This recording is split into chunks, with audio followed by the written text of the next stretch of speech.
ఎంతమంది పిల్లలు ఉన్నా ఆ పిల్లలందరికీ ప్రతి ఒక్కరికి ఏటా 15,000 రూపాయలు అని ఇచ్చారు, ఇవ్వలేదని చెప్తున్నారు. ఒక్కసారి మీరు డైరెక్ట్‌గా ఎలాగో ఎళ్లారు కాబట్టి ప్రజల్లోకి మీ నాయకులందరిని కూడా పంపి ఇస్తున్నారా లేదా అనేది కనుక్కోండి. ఇక్కడ కులం గాని, మతం గాని, ప్రాంతం గాని ఏమీ చూడకుండా ఇంట్లో ఎంతమంది ఉంటే అంతమంది పిల్లలకి కూడా 15,000 రూపాయలు అందులో అంటే స్కూలు కావాల్సిన అవసరాలకు కావాల్సిన 2,000 తీసుకుని తర్వాత 13,000 రూపాయలు ఎంతమంది పిల్లలు ఉంటే అంతమందికి వేయడం జరిగింది.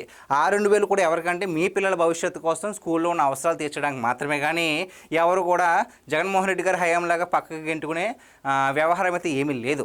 సో ఒక్కసారి అంటే మీరు ఇచ్చిన వాగ్దానం ఏంటి? 2019 ఎన్నికలకు ముందు మీరు గెలిచే ఎన్నికలకు ముందు ఏమి ఇచ్చారు మీరు? సాక్షాత్తు జగన్మోహన్ రెడ్డి గారు సతీమణి భారతీరెడ్డి గారు కూడా ప్రజల్లోకి ప్రచారానికి వెళ్ళి అమ్మఒడి ద్వారా ఇంట్లో ఎంతమందికి ఉంటే అంతమందికి 15,000 ఇస్తామన్నారు. కానీ ఒక్కరికి మాత్రమే ఇవ్వడం జరిగింది. సో మీకులాగా మాట తప్పకుండా ఇంట్లో ఎంతమంది ఉంటే అంతమందికి ఇవ్వడం జరిగింది.